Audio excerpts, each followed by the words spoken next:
Assalamualaikum warahmatullahi wabarakatuh. Halo mahasiswa program studi D4 Teknologi Produksi Tanaman Pangan. Bagaimana kabarnya? Semoga senantiasa diberikan kesehatan dan keberkahan dari Allah Subhanahu wa taala.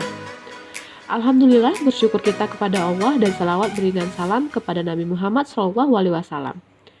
Nah, pada video pembelajaran kali ini kita akan membahas mengenai morfologi tanaman padi. Apakah saudara sudah siap untuk menerima materi kali ini? Oke, silakan tonton video pembelajaran berikut dengan saya, Ayu Kurnia Ilahi.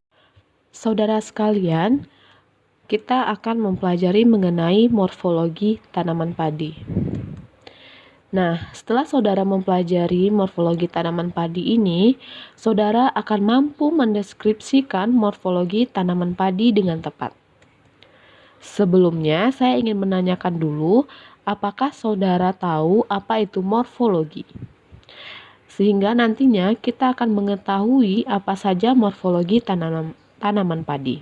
Nah, morfologi adalah gambaran bentuk tubuh bagian luar dari suatu organisme. Pada kasus ini adalah bentuk atau bagian luar dari tanaman padi. Berikut saya tampilkan adalah contoh skema tanaman padi. Ada beberapa bagian atau morfologi yang nantinya setelah ini saudara akan mengetahui apa saja nama-nama atau bagian dari morfologi tanaman padi dan dapat mendeskripsikannya dengan tepat. Untuk bagian pertama yang akan kita bahas adalah akar. Akar adalah bagian tanaman yang berfungsi menyerap air dan zat makanan dari dalam tanah, kemudian diangkut ke bagian atas tanaman. Sebelumnya, apakah saudara sekalian sudah mengetahui akar pada tanaman padi jenis apa? Ya, benar. Perakaran padi adalah akar serabut. Bagian akar yang telah dewasa atau lebih tua dan telah mengalami perkembangan akan berwarna coklat. Sedangkan akar yang baru atau bagian akar yang masih muda akan berwarna putih. Menurut Simanjuntak tahun 2010 menyatakan bahwa fungsi akar selain bagian padi yang berperan untuk menyerap zat makanan dan air dari dalam tanah juga untuk bernafas dan menopang batang untuk tetap tegak. Jadi, tegak atau tidaknya tanaman padi itu tergantung kepada akar. Dengan perakaran yang kokoh, maka tanaman padi akan berdiri tegak. Nah, selanjutnya yang kedua adalah bagian batang. Bagian batang pada padi itu berbentuk bulat, berongga, dan beruas. Antar ruas pada batang padi dipisahkan oleh buku. Panjangnya tiap-tiap ruas tidak sama. Ruas yang terpendek terdapat pada pangkal batang dan ruas kedua, ketiga, dan seterusnya lebih panjang daripada ruas yang didahuluinya. Semakin tinggi tanaman padi, maka jumlah ruasnya akan semakin banyak. Nah, pada buku bagian bawah, dari ruas tumbuh daun pelepah yang membalut ruas sampai buku bagian atas. Tepat pada buku bagian atas, ujung dari daun pelepah memperlihatkan percabangan di mana cabang yang terpendek menjadi ligula atau lidah daun.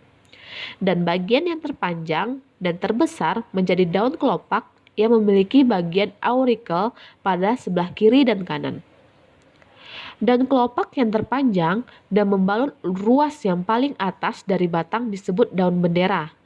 Tepat di mana daun pelepah teratas menjadi ligula dan daun bendera, disitulah timbul ruas yang menjadi bulir padi atau kita sebut dengan malai.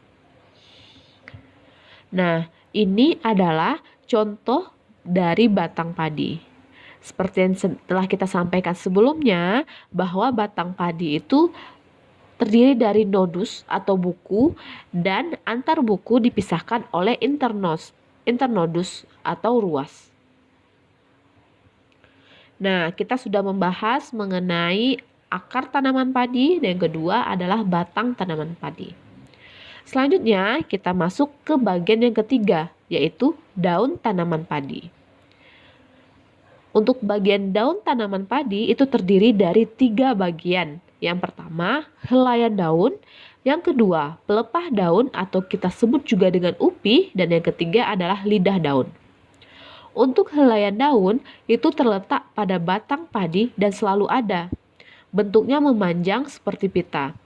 Panjang dan lebar helaian daun tergantung varietas padi yang bersangkutan. Bagian yang kedua, pelepah daun atau upih, yaitu bagian daun yang menyelubungi batang. Pelepah daun ini berfungsi memberi dukungan pada bagian ruas yang jaringannya lunak, dan hal ini selalu terjadi. Yang ketiga adalah lidah daun, terletak pada perbatasan antara helai daun dan upih. Lidah daun dudukannya melekat pada batang. Fungsi lidah daun adalah untuk mencegah masuknya air hujan di antara batang dan pelepah daun atau upih dan mencegah infeksi penyakit. Di sini saya tampilkan contoh dari daun tanaman padi. Seperti yang kita ketahui tadi, mari kita lihat mana sih bentuk dari upih, bentuk dari lidah daun, dan bentuk dari helaian daun. Di sini kita bisa melihat bagian-bagian tersebut. Nah, kita di lapangan harus bisa mengetahui perbedaan antara tanaman padi dan tanaman jenis rumput lainnya. Bagaimana caranya? Yaitu kita melihat ciri khas dari daun padi tersebut. Ciri khas daun padi adalah adanya sisik dan telinga daun. Hal inilah yang menyebabkan daun padi dapat dibedakan dengan jenis rumput lainnya. Bagian selanjutnya adalah bunga tanaman padi. Untuk bunga tanaman padi ini, silahkan saudara lihat dan saudara amati apa saja bagian-bagiannya. Seperti yang kita ketahui bahwa bunga tanaman padi ini kita sebut dengan malai. Malai terdiri dari banyak spikelet. Spikelet terletak pada cabang primer maupun sekunder dari malai. Nah, seperti yang kita ketahui, dalam spikelet ini terdapat floret. Floret adalah bunga tanaman padi. Bunga dari tanaman padi ini merupakan bunga sempurna. Kenapa? Karena dalam satu bunga, dalam satu floret, terdapat alat kelamin jantan dan alat kelamin betina, yang kita kenal dengan pistillate flower dan staminate flower. Nah, untuk lebih jelasnya, saya akan memberikan tugas kepada saudara untuk mendeskripsikan bagian bunga pada tanaman padi. Berikut adalah petunjuk tugasnya. Nah, nama mata kuliah adalah Teknologi Produksi Tanaman Cerealia 1. Nah, tujuannya mahasiswa mampu mendeskripsikan bagian bunga pada tanaman padi dengan tepat. Petunjuk tugas, silakan saudara duduk dalam kelompok yang sudah tersedia. Bacalah berbagai referensi mengenai morfologi bunga tanaman padi dan gambarkan bunga padi dan beri penjelasan singkat terkait bagian-bagiannya. Yang keempat, tugas diserahkan dalam bentuk kertas kerja, boleh saudara buat pada double folio atau di HVS dengan menuliskan nama anggota dan nomor BP di awal halaman. Untuk kriteria penilaian, saya menggunakan analytic rating scale dengan rincian konten saya nilai sebanyak 60%, organisasi 20%, dan diskusi 20%. Nilai tertinggi yang akan saudara dapatkan adalah 90 poin. Nah, silakan saudara duduk berkelompok untuk mengerjakan tugas berikut.